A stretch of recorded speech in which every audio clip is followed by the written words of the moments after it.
Son las 12 en Canarias. Con Cristina López Slichting, la última hora en Fin de Semana. COPE, estar informado. Israel asegura que ha retirado la mayor parte de sus tropas del sur de Gaza. Ana Huertas. Es un anuncio, Cristina, que llega justo cuando se cumple medio año desde el inicio de la guerra entre Israel y Hamás. Un conflicto que deja, según Hamás, más de 33.100 palestinos muertos en la franja, la mayoría mujeres y niños, mientras más de un centenar de ciudadanos israelíes siguen secuestrados. Alicia García. El gobierno de Netanyahu no ha aclarado de momento por qué ha decidido retirar parte de sus tropas, pero poco antes el ministro israelí de Defensa había afirmado que su país ha completado los preparativos para responder a cualquier escenario que pueda desarrollarse contra Irán. Después de este movimiento, solo quedaría una brigada en el enclave, según ha confirmado una fuente militar hebrea. Una brigada israelí en el enclave palestino que se ocupa de asegurar un corredor entre el sur de Israel y la costa gazatí, bloqueando el paso al norte de la franja y facilitando las operaciones en el centro y norte del territorio. A partir de ahora, el próximo objetivo de Israel en Gaza parece ser la ya anunciada incursión militar en Rafah, donde viven 1.400.000 desplazados y donde todavía quedan, según el ejército, 4 batallones de Hamás. Sería, en todo caso, una incursión a la que se opone Estados Unidos, el principal aliado militar de Israel. Y precisamente el Papa ha implorado una vez más la paz para Ucrania y para Tierra Santa. Una paz justa y duradera, ha dicho, y además ha invitado a negociar a los responsables de estas guerras. Roma, Ángeles Conde. Con una voz notablemente más fuerte que en días precedentes, el Santo Padre ha reiterado su llamamiento a la paz durante el rezo del Regina Coeli. Que el Espíritu del Señor resucitado ilumine y sostenga a cuantos trabajan por reducir la tensión y favorezca gestos que hagan posible una negociación. Que el Señor dé a los gobernantes la capacidad de detenerse un poco para pactar y para negociar. En este domingo de la Divina Misericordia, Francisco ha recordado que ni en el placer ni en el poder está la felicidad, sino en Cristo resucitado, quien verdaderamente colma la esperanza de vivir para siempre y ser amado sin fin.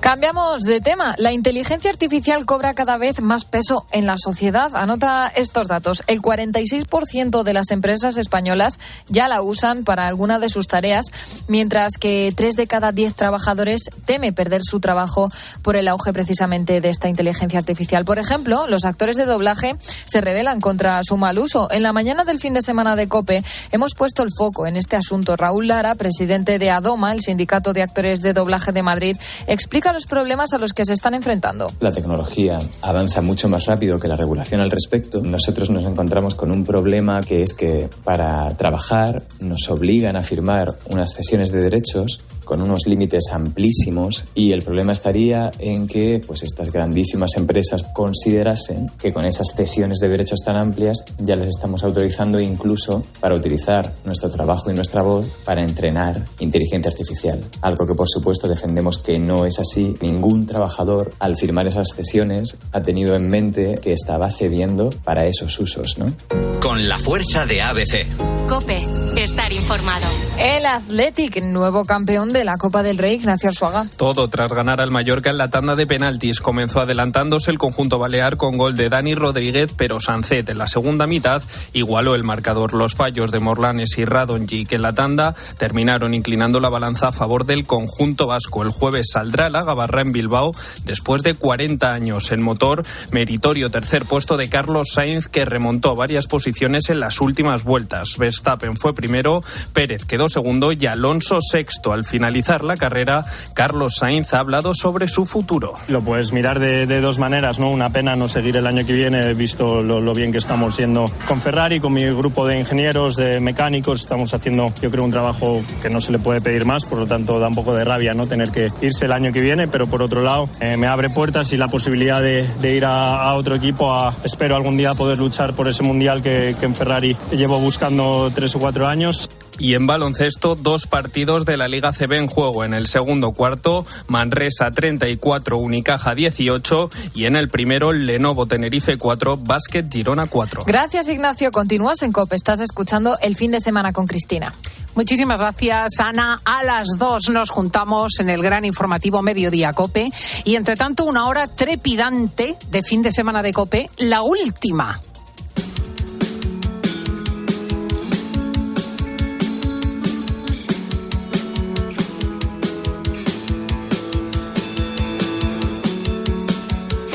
Escuchas Fin de Semana. Con Cristina López Slichting. COPE. Estar informado.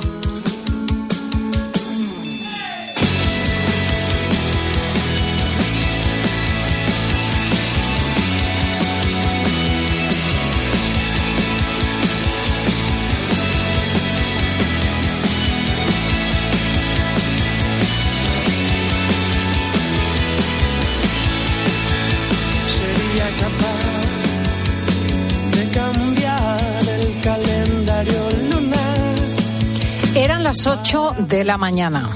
Asomaban los primeros rayos de sol de ese domingo, 14 de agosto de 2016, y un grupo de amigos regresaba a su pueblo, a Baeza, en Jaén, en un monovolumen.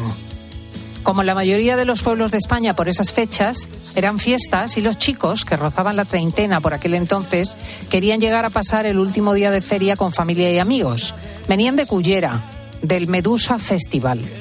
Habían conducido por turnos toda la noche y de repente todo se paralizó. Un choque frontolateral contra una furgoneta de reparto de pan impidió que llegaran a su destino. Solo había un pitido. Ese pitido cuando tiene un accidente se queda. Es un pitido que muchos días a día de hoy se queda ese pitido. Se me viene a la cabeza, estás durmiendo y se te viene un pitido que se queda justo después del impacto. ¡Qué barbaridad! Un pitido y a partir de ahí el silencio. El silencio ha durado 8 años, hasta ahora. El momento supuso no solo el cambio radical en las vidas de este grupo de amigos, también fue el frenazo en seco de una de las carreras musicales más prometedoras de los últimos años. Porque sí, ese grupo de amigos era también uno de los grupos punteros de la música española, Super Submarina.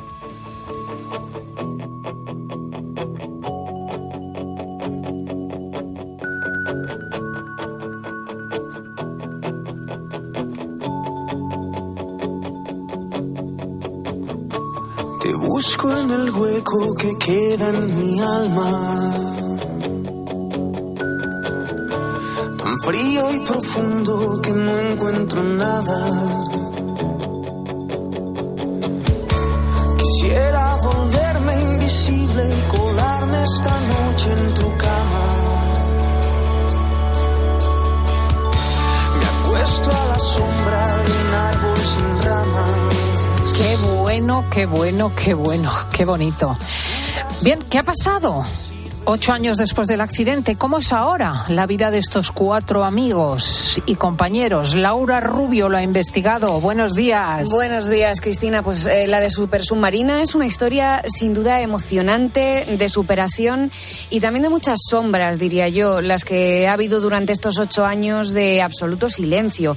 Mucha gente ha estado preguntándose qué pasaba con ellos y sin obtener respuesta. Este fue un accidente que impactó desde luego a toda una generación que ha crecido con su música y ahora el periodista Fernando Navarro ha hablado con ellos en profundidad y ha publicado un libro que se titula Algo que sirva como luz, como una de sus canciones, en el que relata todo lo que ha ocurrido y cuenta cómo es ahora Super Submarina. Pues creo que ahora mismo es una banda que por primera vez en la historia de este país yo creo que se va a comunicar con su público sin necesidad de un escenario al uso y sin necesidad de una canción. Se van a comunicar con su propia historia, porque al final la música, como el cine, la literatura, la pintura, es un vehículo para expresar emociones y para conectar con la gente, para llegar al corazón de las personas, al alma de las personas, y ellos lo van a conseguir a partir de ahora, creo, y estoy convencido con este libro y con su propio relato de amistad, de superación y familiar también, ¿no? Porque este relato no se puede explicar sin las familias. Las familias que vieron cómo su vida cambiaba aquel 14 de agosto. Todos ellos, los 4 integrantes del grupo. José, al que llamaban Chino, Jaime, Pope y Juanca, padecieron gravísimas secuelas. De hecho, 3 de ellos se debatieron entre la vida y la muerte. Mira, y hemos escuchado al principio de este espacio la voz de uno de ellos, era Pope, el bajista de la banda. Era él el que conducía el monovolumen y a día de hoy sigue escuchando ese pitido tal y como le hemos escuchado contar. Sus secuelas físicas, la verdad es que no fueron muy graves, él se recuperó pronto, pero las secuelas psicológicas aún hoy perduran. Y es que él conducía y, claro, durante la presentación del libro y de la maqueta que saldrá a la luz en los próximos días, lo relataba así Pope, y justo sin dejarle acabar, su compañero y amigo de grupo Jaime le contestaba porque se sentía culpable. Y mira cómo fue esa conversación. La secuela principal, pensar siempre que tú eras el que conducía. Pero es verdad que lo principal lo tuve, y es el cariño por parte de todos ellos. Por lo tanto, para mí lo principal y sanador fue que por parte de ellos y por parte de todos los familiares y por parte de todo el mundo no hubo nunca una mala reacción hacia mí. Tú no tuviste la culpa de nada. Conducías y te pasó, punto, ya está. Podía haber conducido yo, podía haber conducido él y pasarle, punto, ya está. No tiene que cargar con esa culpa porque no la tiene. Ya está, porque si somos un grupo para todos. Estoy muy cerca de perder. Qué preciosidad. Contar su historia, reconocen los miembros de Super Submarina, les ha servido como una terapia grupal.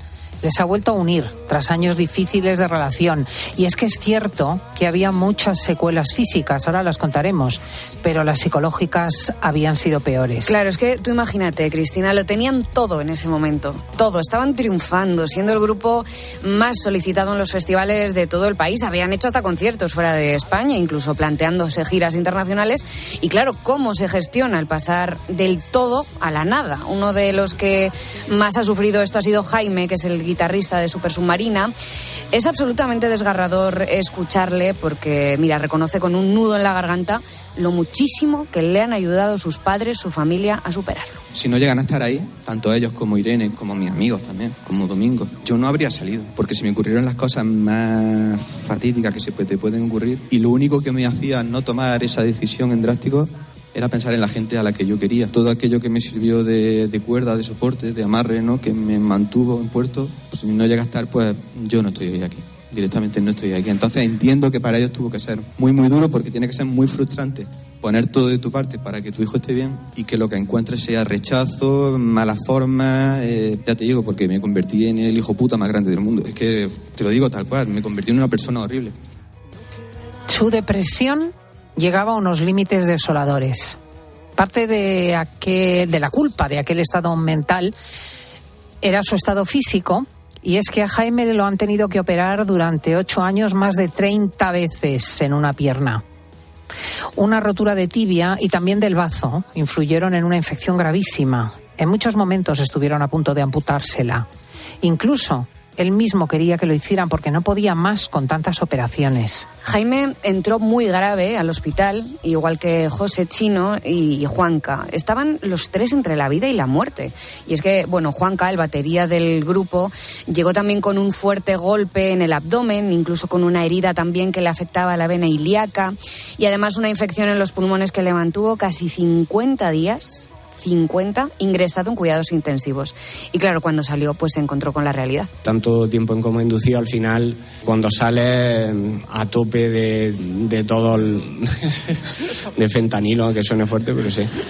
Que yo me empiezo a dar cuenta de cómo está la situación meses después de yo salir del hospital. Estaba súper happy, la música era lo mejor del mundo, íbamos a salir del hospital y íbamos a hacer un concierto a finales de 2017, o sea, yo estaba en una historia que evidentemente no era realista. Manteníamos nuestro local de ensayo, yo lo había preparado, tenía todos los instrumentos montados, estaba limpísimo todo. Juanca, date cuenta que esto va a ser largo, que es jodido, y entonces ahí sí me vino un golpe de realidad muy fuerte y meses de pasarlo realmente mal. No, la realidad era otra. ¿Y qué pasa con Chino?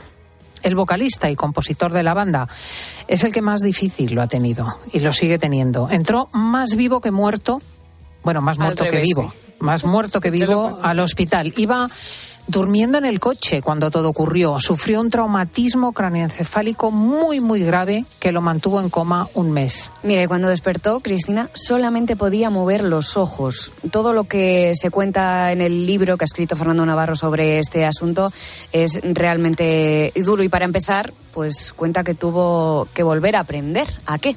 A todo. Andar, vestirme, lavarme los dientes, todo. Bueno, ha sido un proceso, como ves, realmente difícil, un camino increíble para Chino. Y es un proceso que aún no ha acabado porque las secuelas han sido brutales. Para mí durísimo.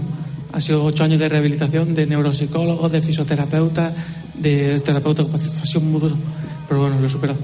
Bueno, ahora todavía lo que me queda es espasticidad, que es rigidez muscular en el brazo derecho, es lo que me impide tocar la guitarra, por ejemplo, pero bueno, lo estoy solucionando. La memoria la perdí prácticamente, la he ido recuperando con el tiempo, con la ayuda del neuropsicólogo.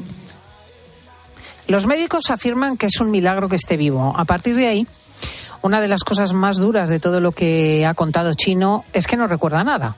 Ni recuerda subirse a un escenario, ni sus triunfos, ni sus giras, ni sus conciertos. Es como si ahora de repente te borrasen los años más bonitos de tu vida, más triunfantes. La verdad es que es desolador. Y bueno, la verdad es que con humor ha contado también cómo ha descubierto lo que era Nel y Super Submarina. Pues según me dijo el neuropsicólogo, 7 años antes más o menos, y 7 después casi está borrado.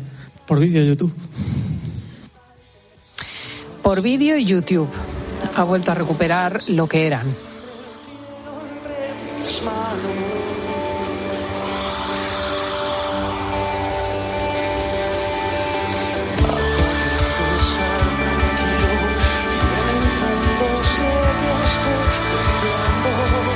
También José, el cantante, se ha vuelto a conocer a sí mismo por YouTube. No, es el mismo, Chino. Sí, José se ha vuelto a conocer a sí mismo por YouTube. Ahora ve los vídeos y comprueba que eran muy buenos. Pero en el caso de Pope, no pudo ni verse ni escucharse hasta pasado mucho tiempo. Me costó mucho volver a escuchar Super Submarina. De hecho, muchas veces cuando iba a algún pavo o salía en alguna lista de Spotify, salía una canción, cambiaba corriendo o me iba incluso a veces del pavo, del local donde estuviese, porque me dolía.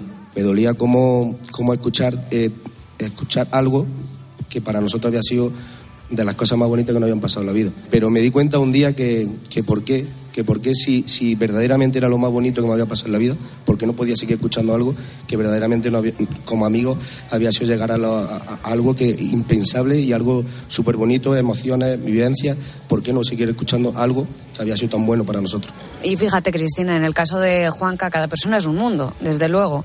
Y en el caso de Juanca, pues fue totalmente lo contrario. Cuando me dieron el alta, lo primero que hice fue ir corriendo al local, que mi hermano ya me había montado la batería y ver si podía tocar. Por mis secuelas me metieron mucho miedo y pensaba que no iba a poder tocar. Estuve mucho tiempo en el hospital y en ese tiempo me di cuenta de todo lo que habíamos hecho, ¿no? Y empecé a disfrutar mucho de todo lo que habíamos hecho muy pronto, ¿no? Estando incluso en el hospital ya pues me ponía algún concierto y decía, hostia, tío, qué bien tocábamos. O sea, me molaba. ¿Y ahora qué? Es la pregunta que más les han hecho a los miembros de Super Submarina después de romper su silencio. ¿Es factible, Laura, un regreso de la banda? Pues es lo que todo el mundo le pregunta y lo que se preguntan a sí mismos casi sin atreverse a verbalizarlo por no meter presión a José, a Juanca, a Pope y a Jaime. Aunque ellos pues ya cuentan con ello y en realidad es algo que les motiva y que les hace sentirse queridos. Ese calor de la gente, el deseo de recuperación. Ellos saben que aún queda camino, especialmente a Chino, pero bueno, no les falta voluntad y es algo que Jaime destaca. Evidentemente lo que no podemos ser es hipócrita o no podemos ser, lo que no podemos es no ser realistas y decir, oye, mira, pues sí, esto va a ser un camino de rosas y en 2 años tenéis un disco. No, porque no lo sabemos. Pero la voluntad por nuestra parte, estoy seguro que no va a faltar en ningún momento y eso es la gasolina que nos mueve. Vengo a decirte lo mismo que tantas veces te he dicho, eso que poco me cuesta y que tú nunca has oído, pequeña de las dudas infinitas, aquí estaré esperando mientras viva. Yo quiero darles las gracias públicamente, porque por su valentía nos muestran el camino a los que estamos recorriendo algo similar, los que después de una larga estancia en coma en la UCI, tenemos que reaprender, tenemos que dudar, tenemos que imaginarnos un futuro incierto. Y aquí los tenemos, empezando su camino de regreso con este libro, en primer lugar, algo que sirva como luz, y con el lanzamiento de un nuevo disco, de sus maquetas, de sus inicios, de material inédito que no había visto la luz. Es pronto aún para volver a pensar en los escenarios y en grabar discos, pero la maravilla de la vida no depende de los logros ni del éxito. A veces está en otra dimensión que puede ser mucho más profunda y que puede cambiar la vida de otras personas. Maravilloso este recorrido de Super Submarina y el reportaje. Laura Rubio. Gracias, Cristina. Ha sido una historia preciosa, y desde luego lo que nos queda todavía son sus canciones, que podemos seguir escuchándolas siempre. Y su ejemplo ahora, de superación extraordinaria.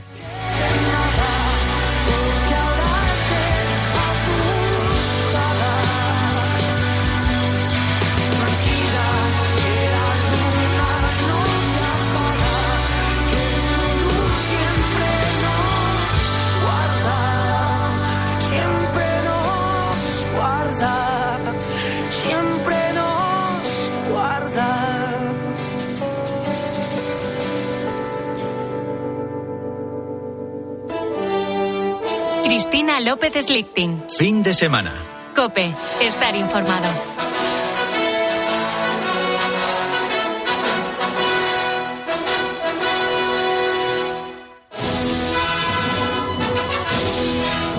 Ha venido a Fin de Semana a COPE Paco Álvarez, ya lo conocéis, el escritor e historiador que nos cuenta cosas de la antigua Roma como si fueran de ayer.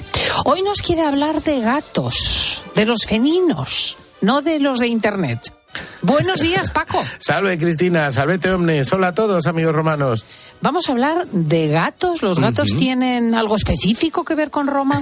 Pues al final sí, Cristina, todo tiene que ver con Roma. Fíjate que en la antigua Roma había también gatos, callejeros como ahora, pero también había gatos como mascotas, como ahora también. Parece ser, fíjate, que Calpurnia, la tercera esposa de Julio César, era especialmente aficionada a los felinos y los cuidaba y mimaba como hacemos hoy con las mascotas.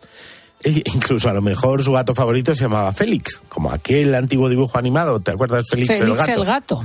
Sí es. Félix es una palabra latina que significa feliz, y como nombre de gato en latín, pues también puede ser un juego de palabras entre Félix y Feles, término este último que significa felino en latín. Pero vamos por el principio. ¿De dónde proceden los gatos? Pues fíjate que los gatos no son nativos de Europa, y aunque lo parezca, tampoco son nativos de Instagram, sino que los trajeron los fenicios desde Levante y desde Egipto a Europa hace unos 3.000 años.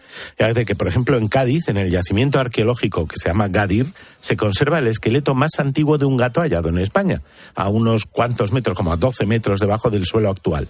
Si visitas el yacimiento, en la guía te puede indicar los huesecillos de ese primer felino. No sabemos si importado como mascota o como antirratones en la bodega de un barco fenicio de los que fundaron Cádiz hace más de 3.000 años. Bueno, qué preciosidad, pues es una anécdota que desconocía por completo. El gato más antiguo de España. Así es. El gato del yacimiento de Cádiz está más o menos datado en unos 2.800 años, que no es poco.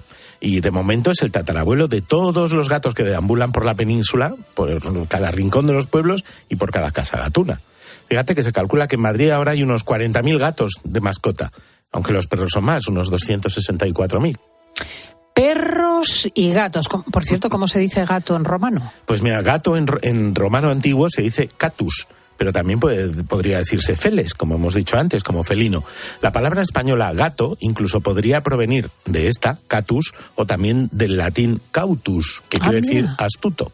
Algo que para los especialistas no está claro del todo, porque claro, los gatos son muy astutos. Son muy astutos y son símbolo de la astucia. Así es. Incluso el cat inglés se parece bastante, ¿no?, a este catus y todo eso. Curiosamente, felis es como se llama a este género de mamíferos en latín, que incluye al gato doméstico, que se llama Felis catus, otra vez como Félix el gato. Así que, bueno, fíjate, fidelis, que suena parecido, significa fiel, aunque los gatos creo que son solo fieles. No son ejemplo de fidelidad, en eso no. Qué curioso. Oye, me han comentado que los romanos incluso acuñaban monedas en las que aparecían gatos. Sí, así es, Cristina.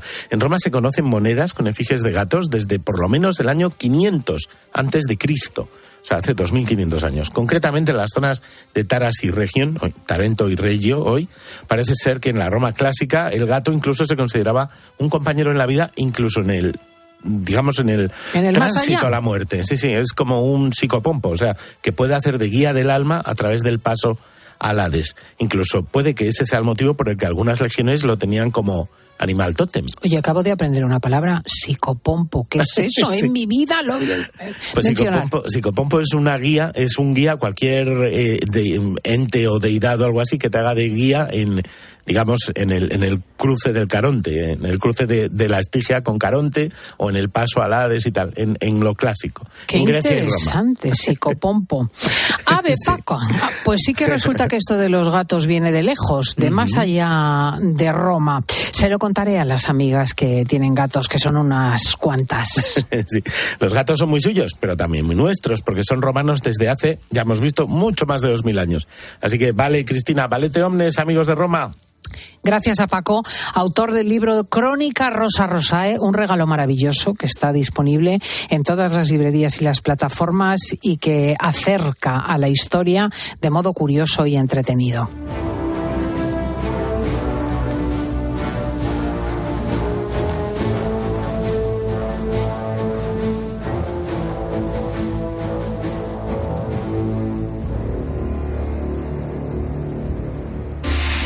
Escuchas Fin de Semana. Con Cristina López Slichting. COPE. Estar informado. Fue un día intenso en zonas de Cataluña, de Aragón y Valencia. En Teruel, una extraña formación de luces fue vista por cientos de vecinos. Y muchos de los vecinos a las 9:30 de la noche, que iban conduciendo por esas carreteras, de repente, tú imagínate la escena, ven un círculo como una especie de corona de luces, 32 luces dando vueltas con otro cuadrado de 5x5 luces de lado. Los martes a las 11:30 de la mañana, Javier Sierra en Herrera en COPE. Alucina.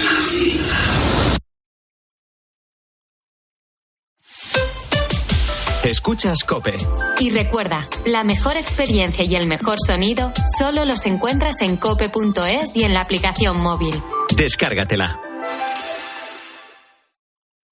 Este invierno ahorra un 80% en tu factura energética. Con Aerotermia Ecodan de Mitsubishi Electric tendrás calefacción, aire acondicionado y agua caliente en un único sistema eficiente y sostenible. Este invierno márcale un gol a tu factura energética con Mitsubishi Electric. Consulta el consumo energético en ecodan.es. Ecodan es tu aerotermia.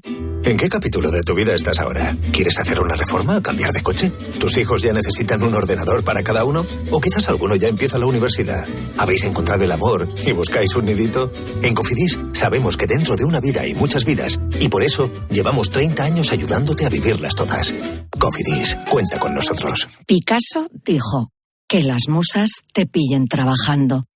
Balduero, una cepa premium, una sola botella por cepa. Las musas vinieron a Balduero y nos pillaron trabajando. El vino hecho a mano, el vino de las musas. Bébete el arte de Balduero. Hay nombres que no engañan, como peli, rojo porque tiene el pelirrojo. O gana energía, gana porque ahorras y energía de energía. Luz y gas a un precio ajustado, gana energía, el ahorro sin líos. Para poner luz a todo lo que está pasando, Expósito en la linterna. La política española nunca defrauda. Parece que salimos de una, nos metemos en otra, cada cual más gorda. No hay un día tranquilo. Mira de lunes a viernes, desde las 7 de la tarde, Ángel Expósito enciende la linterna de COPE.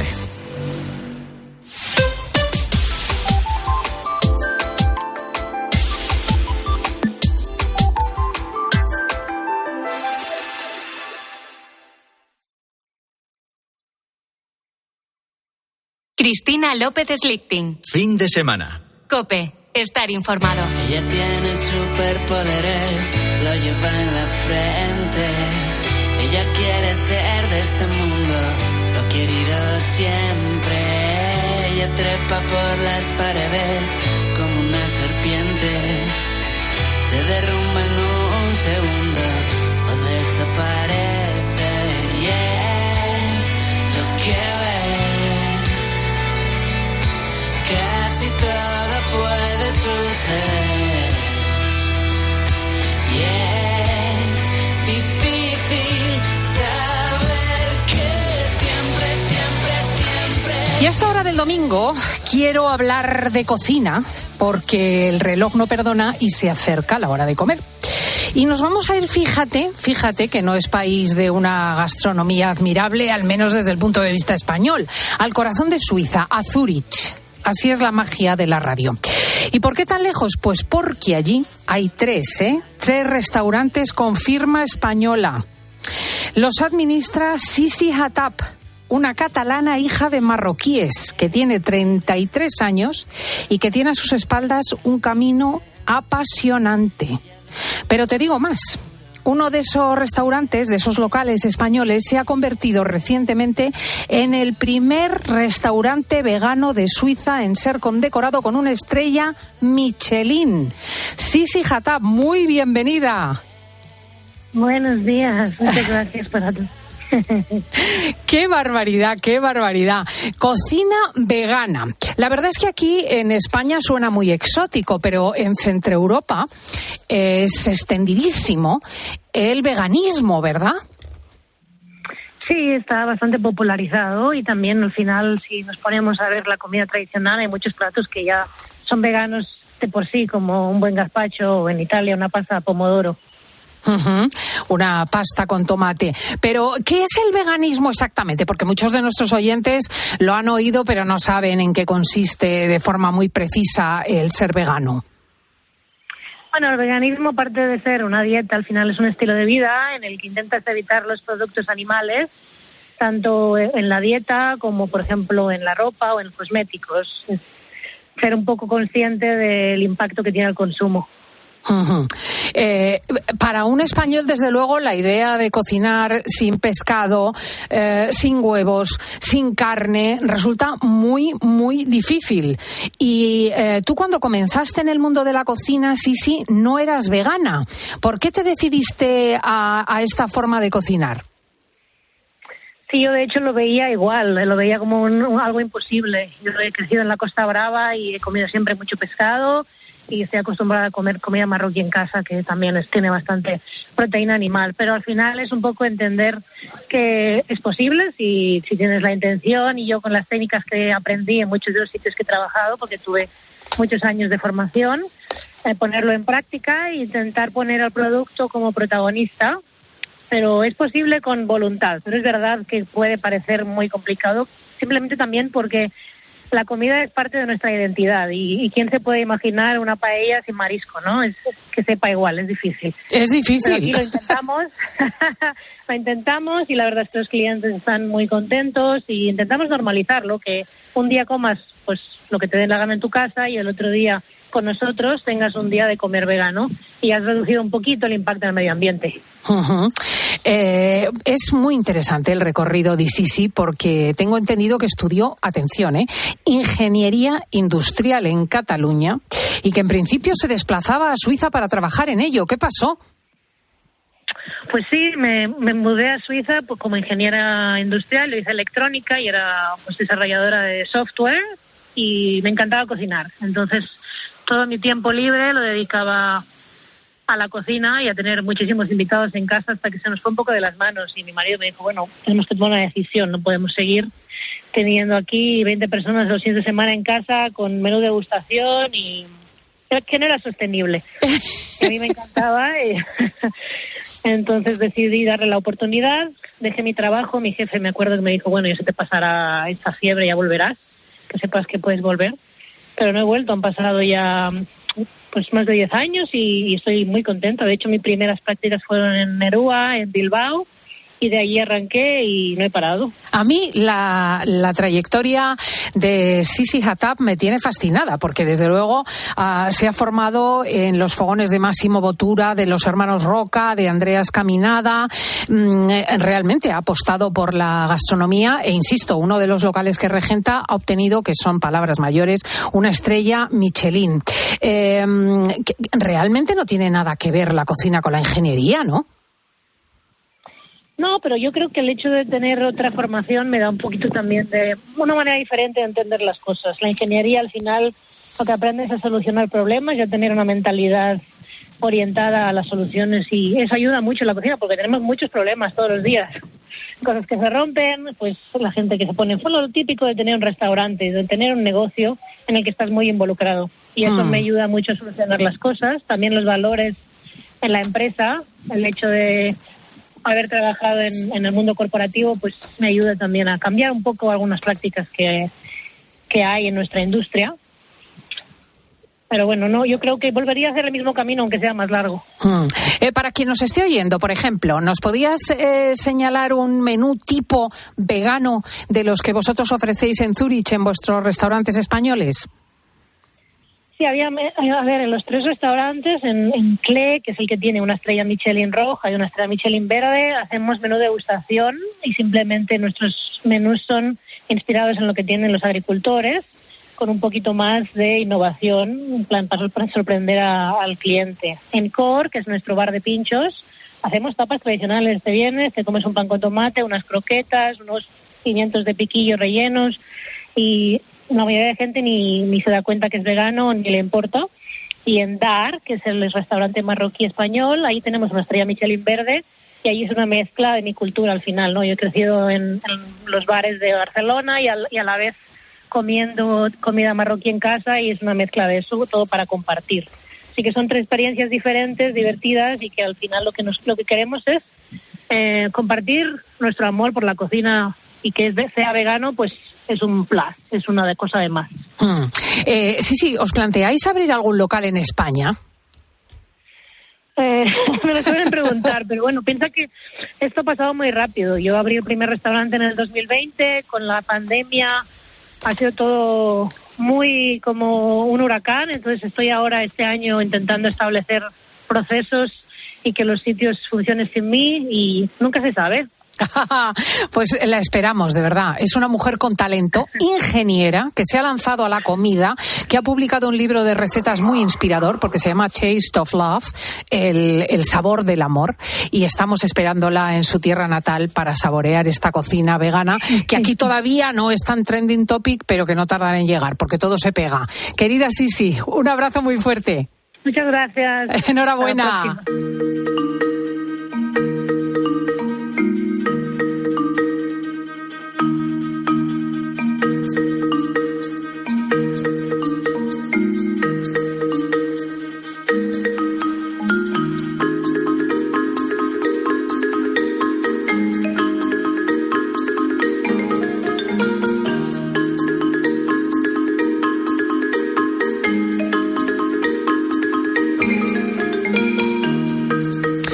Me divierte mucho que cada cierto tiempo se prohíben alimentos que después resultan muy sanos, o viceversa.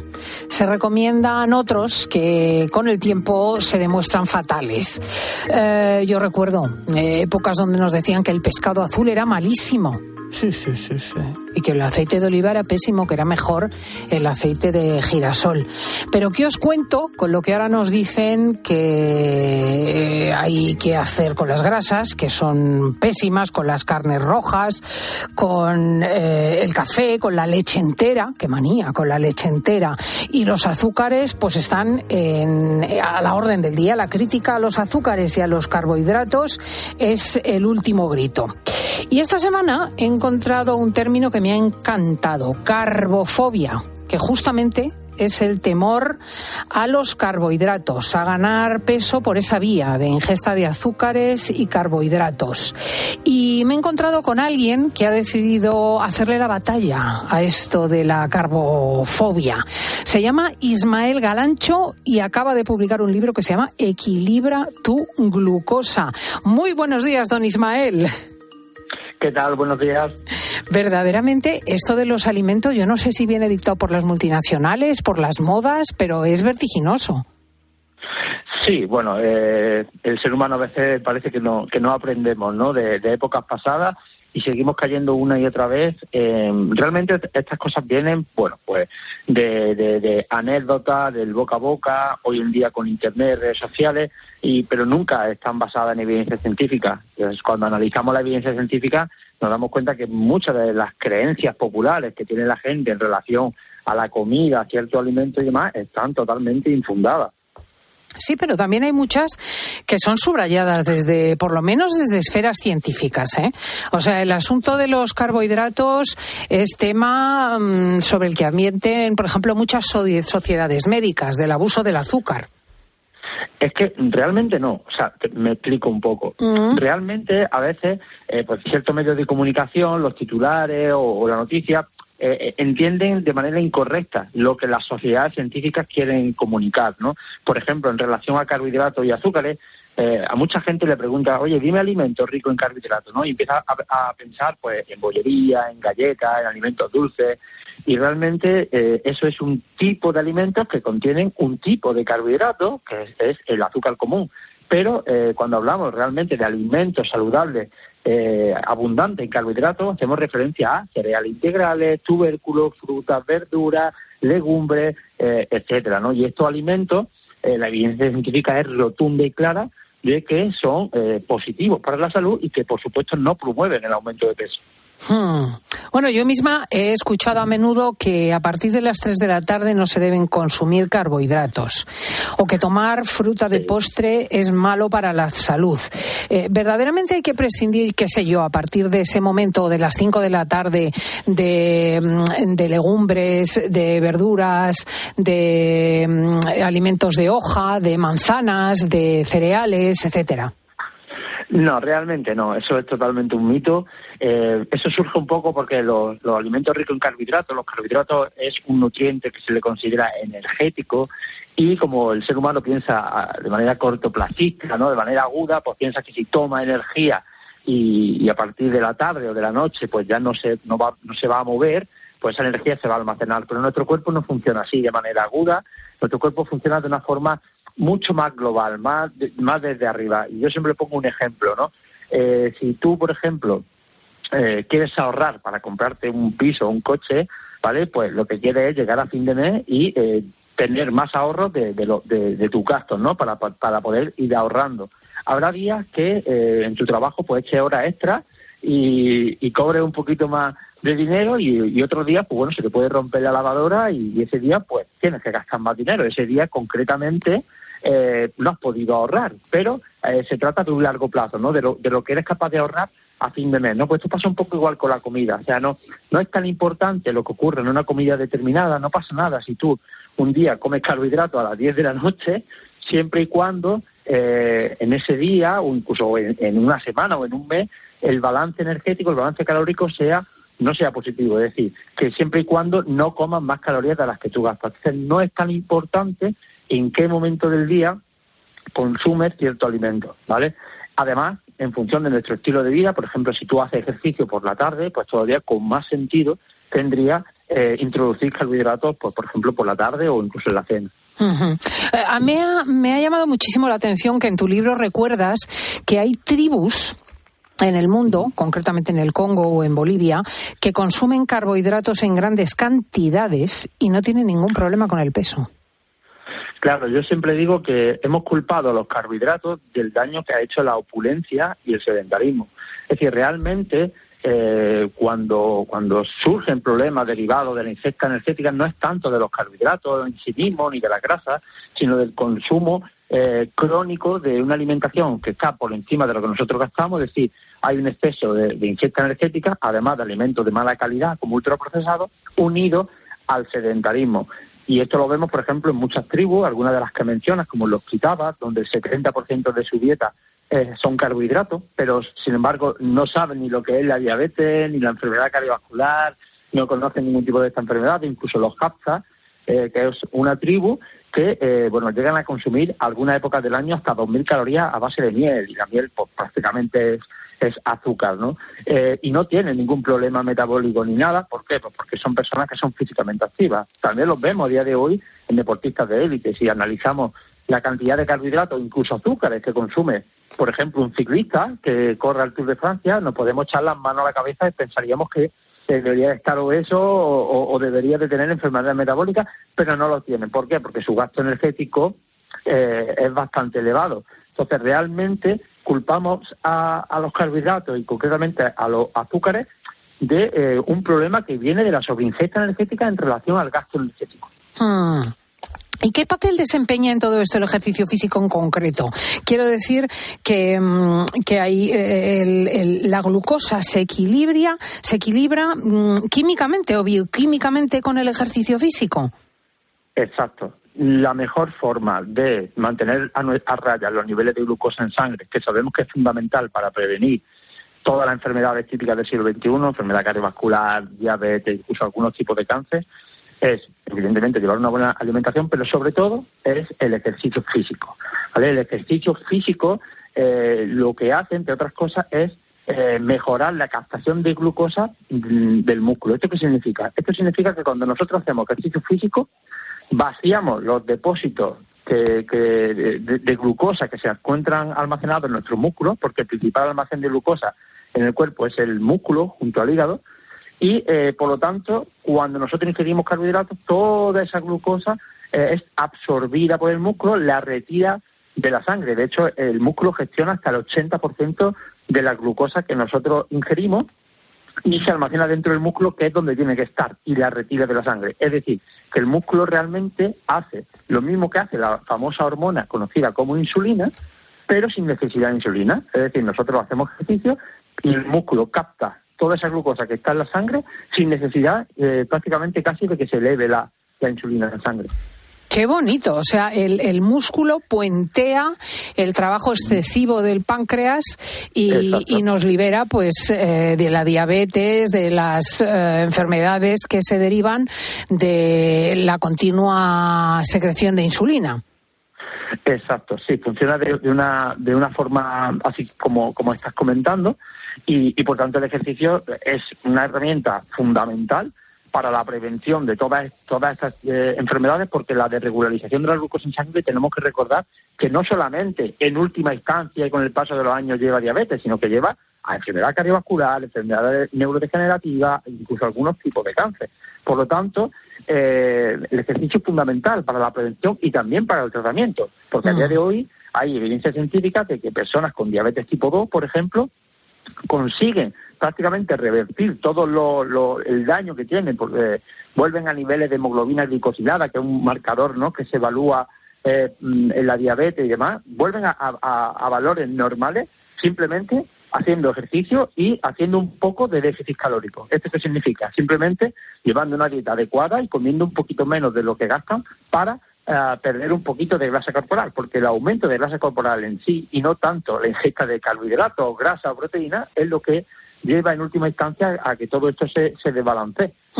En el libro hablas de la influencia que tiene en la glucosa el número de horas de sueño y el tema del estrés. ¿Cómo es esto?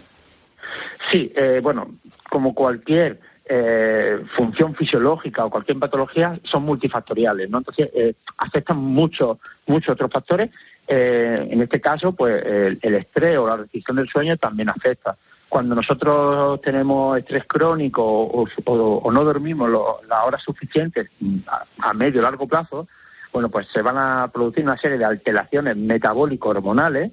Por ejemplo, se va a elevar la famosa hormona cortisol, ¿no?, muy vinculada al estrés y otro tipo de alteraciones metabólicas que van a llevar a lo que conocemos como resistencia a la insulina. Y la resistencia a la insulina es el paso previo a que haya una hiperglucemia y que en última instancia pueda desarrollar pues una diabetes tipo 2, enfermedad cardiovascular y demás. Por eso es muy importante intentar gestionar en la manera que se pueda el estrés crónico e intentar dormir las horas necesarias o que necesita nuestro cuerpo para recuperarse. Y una última cuestión, porque estaría horas hablando con Ismael, relativa a las depresiones, porque parece que también hay relación entre la secreción de insulina, la ingesta de azúcares y la depresión. Sí, bueno, es un campo de estudio el que se está viendo, y es verdad que hay indicios de que la resistencia a la insulina, porque la resistencia a la insulina se puede dar en tejidos periféricos, como por ejemplo en el músculo o el tejido adiposo, y también en el cerebro. Y se ha establecido un vínculo directo entre la presencia de resistencia a la insulina con un mayor riesgo de enfermedades de salud mental, como por ejemplo pues trastornos de ansiedad o depresión. Bueno, pues aquí lo tenéis, se llama Equilibra tu glucosa, creo que va a ser un bestseller, y es de Ismael Galancho en Random House, Penguin Random House. Muchísimas gracias, Ismael. Nada, gracias a vosotros. Un abrazo. Un abrazo.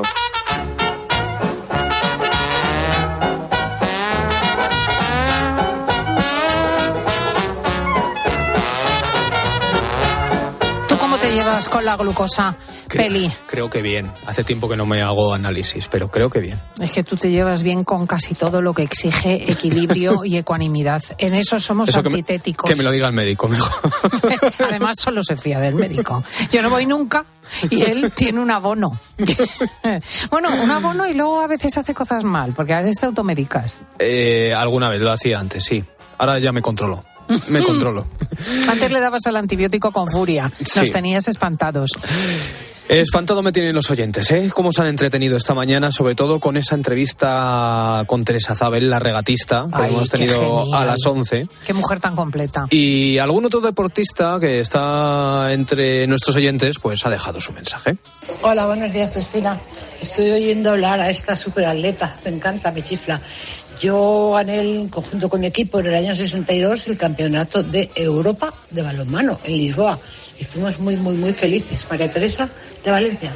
Ahí tienes a María Teresa, ¿eh? María Teresa, gracias. Campeona de Europa de balonmano en el 62. Otra de la que podemos sentirnos bien orgullosos por levantar España. ¡Ánimo, amiga! Toma ahí. Pues mira, fenómenos naturales y ese contacto con la naturaleza, con todo lo que significa, animales, bichos o lo que sea. Juan de Sevilla. Yo he sido piloto, ahora estoy jubilado y he tenido ocasión de ver fenómenos naturales impresionantes. Seguro. Por ejemplo, una tormenta eléctrica de cumulonimbos de noche que se van iluminando unos en un sitio, otros en otro. Luego llega la oscuridad, de repente otro fogonazo por otro lado. Eso es un espectáculo increíble. Y otra cosa que me impresionó fue un día que despegamos de Noruega, de Gandermoen, antes de las 4 de la mañana, y según despegábamos empezó a amanecer en Noruega. Y empezamos a bajar hacia Madrid, y según íbamos volando por Europa, íbamos viendo el amanecer de cada ciudad. Fue también, un amanecer que duró 3 horas. ¡Ay, qué maravilla, bonito! Claro, es que los que van habitualmente por encima, pues claro, también viven experiencias por encima. ¡Qué bonito! Decía lo que Juan cuenta. en el mensaje, menudas vistas que teníamos de despacho, ¿eh? Bueno, la que también se llevó unos cuantos fogonazos es esta oyente en Madrid con Filomena. Cuando cayó la nevada de la Filomena, yo vivo en un piso 15 al lado de la M11 y la nieve se reflejaba en casa y estaba la casa como encendida, como si encendiesen las luces. Sí, lo creo porque recuerdo ese brillo. Lo recuerdo en las calles, incluso al anochecer. Pero en su caso tiene que haber sido impresionante. Yo solo recuerdo a la gente con la pala, que no sé de dónde la sacaba. El misterio de chin de la pala oculta. ¿Para qué tiene un ciudadano de Madrid una pala? ¿Y dónde la guarda? En el arma. Bueno, vamos a seguir con los oyentes. El siguiente, contacto con animales. Yendo a un pueblecito de Teruel donde tenemos un chalet, mi marido y yo vimos 7 buitres enormes, encorvados, comiéndose un ciervo muerto. Son impresionantes, pero impresionantes, enormes. Como tengan las alas desplegadas, son enormes, como Pero dice fíjate, la señora. Comiéndose un ciervo también son palabras mayores, no es habitual ver un ciervo, y menos sirviendo de plato, ¿no? ¡Qué espectáculo! Espectáculo también el que se llevaron estos oyentes cuando decidieron descender por un río o bajar a un río y empezar a andar por el cauce. Buenos días, me encanta vuestro programa. Bueno, os cuento, hace un par de veranos con mi novia y sus amigas, pues estábamos en un pueblo de Albacete, íbamos andando a favor de la corriente del río, ¿no? Disfrutando, haciéndonos fotos, muy divertido. Y bueno, cuando, a los 20 minutos o así de estar andando, pues quisimos volver al punto, ¿no? ¿Y qué ocurre? Que teníamos que andar contracorriente. Bueno, pues no sabíamos lo complicado que era y de verdad nos vimos súper apurados. Súper apurados, que se tuvieron que ir agarrando las ramas que llegaban al río, vamos, para poder volver. Oye, me corrige un oyente con toda justicia, porque hablando con Elsa González en la tertulia de chicas, hablábamos del Aquile Lauro, barco en el que ella había estado muchos años antes de que se hundiese. Y yo había mencionado el accidente del barco, pues no recordaba más detalles. Y me dice el oyente que efectivamente se recuerda principalmente a este barco de crucero por su secuestro en 1985. Uh-huh. Y que posteriormente, pero mucho después, en el 94, se incendió y acabó hundiéndose en el Océano Índico frente a las costas de Somalia. O sea que ahí está la precisión sobre el Aquile Lauro, muy a propósito por porque nuestros oyentes. El que volcó hace relativamente no mucho fue el Costa Concordia en Italia, si no me equivoco. Bueno, pues ha llegado ese momento inevitable, temible, y aquí estamos. Ha hecho el programa Marcio Ortega, somos Diego González el Peli, Paloma Paulete, Laura Rubio la Sirena, Jesús García Ercilla el Listo, Natalia Escobar estaba al control, no miento, está Álvaro Español y Fernando de Rodríguez en el central. ¡Adiós España! Sigue también a Cristina López Slichting en Twitter en @findesemanacope y en facebook.com/CristinaFindesemana. Refresco de cola, ay hombre, ¿cómo se llamaba? Está siempre contigo. Un refresco de cola, ay sí hombre, ¿cómo se llamaba? Es tu mejor amigo. Bebamos juntos un refresco de cola, ay sí hombre, ¿cómo se llamaba? Si nadie se acuerda de tu marca, la publicidad no sirve para nada. Por eso, si eres directivo de una empresa, esto es para ti. Según los estudios, la radio multiplica el número de marcas recordadas frente a otros medios. Hazte inolvidable. Anúnciate en radio. Escuchas COPE. Y recuerda, la mejor experiencia y el mejor sonido solo los encuentras en cope.es y en la aplicación móvil. Descárgatela. ¿Por qué las cosas que más valoramos las decimos despacio? ¿Os quedáis a cenar? ¿Vemos una peli? ¿Con un Viñalbali? Los momentos que valen deberían durar más. Viñalbali, por las cosas que valen. ¿Quién eres? Conan siempre será Conan. Jason Momoa. Conan el Bárbaro. Quiero tu cabeza. El domingo a las 12 menos cuarto de la noche en 13. ¿Qué es revolucionar el mercado del alquiler? Es la posibilidad que ofrece Alquiler Seguro de disfrutar del adelanto de hasta 5 años de renta. Cobertura nacional con más de 50 oficinas, app de gestión, firma digital y mucho más. Infórmate en el 910-775-775 o en alquilerseguro.es. Alquiler Seguro, la revolución del alquiler. Empieza a ver y verte bien en el mes de los progresivos de Multiópticas. Llévate 2 gafas progresivas Mo por solo 189 euros. Y si lo prefieres, unas pueden ser de sol, también progresivas. Elige entre más de 1000 modelos. Solo en Multiópticas. Por la mañana en la radio, la última hora y el rigor de Carlos Herrera. Vamos, el resumen de la jornada rápido. Informaciones de primera hora que implican a su esposa. De lunes a viernes desde las 6 de la mañana, todo pasa en Herrera en COPE.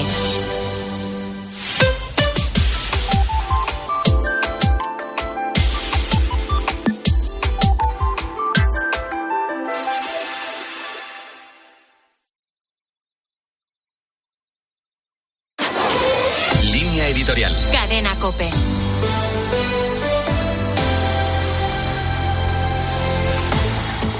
El 30 de abril del año 2000, al canonizar a Sor Faustina Kowalska, Juan Pablo II instituyó la fiesta de la Divina Misericordia en el segundo domingo de Pascua.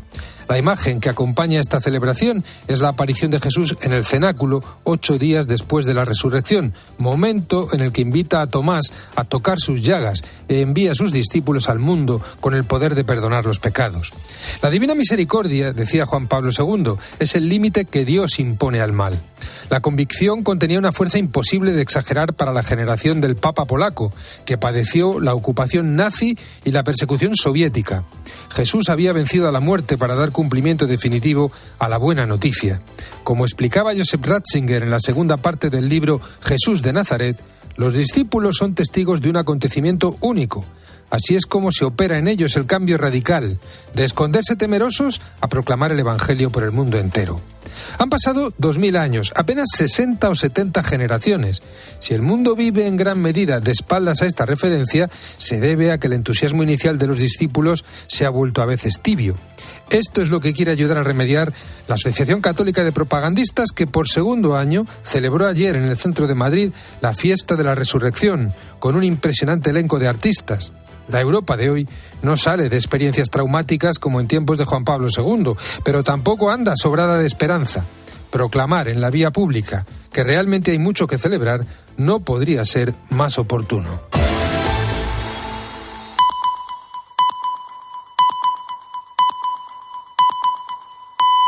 Son las